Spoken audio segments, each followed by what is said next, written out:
So my next question actually stems from what we've been speaking about. Like, how did Amar Chitra Katha got incepted? What was the thought that Uncle Pai had when he started Amar Chitra Katha and then Tinkle later on?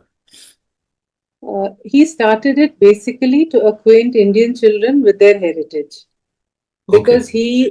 he was in the 1960s. He was at a time when he was young.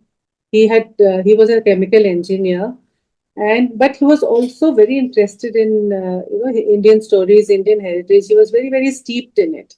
But when he went home, when they had their family meetings, family gatherings, once a year the family gets together in the summer holidays, the children in the house would bring out a newsletter. Yeah, and they would, the stories that they wrote had English characters. Because in the 1960s, all of us who were growing up were basically reading books which came from abroad, Enid Blytons and all the other all the other stories that came from there, all the classics and things like that.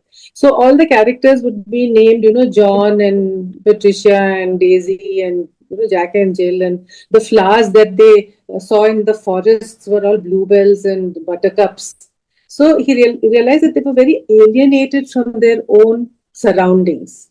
Like they would join festivals, they would join everything at home, but when they were imagining things, the imagination was all set in the West.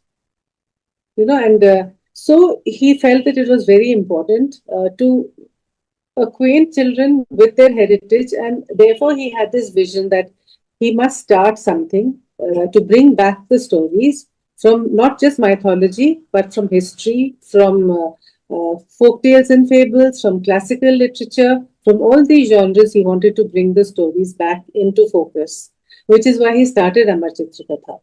And for that, he used a format which was Western, like Indian stories, Western format. He wanted Yeah. to, use the comics format. And that is because he saw that children were absolutely fascinated by the format. In those days, the comics were frowned upon. My parents never encouraged me to read comics, but of course I read them.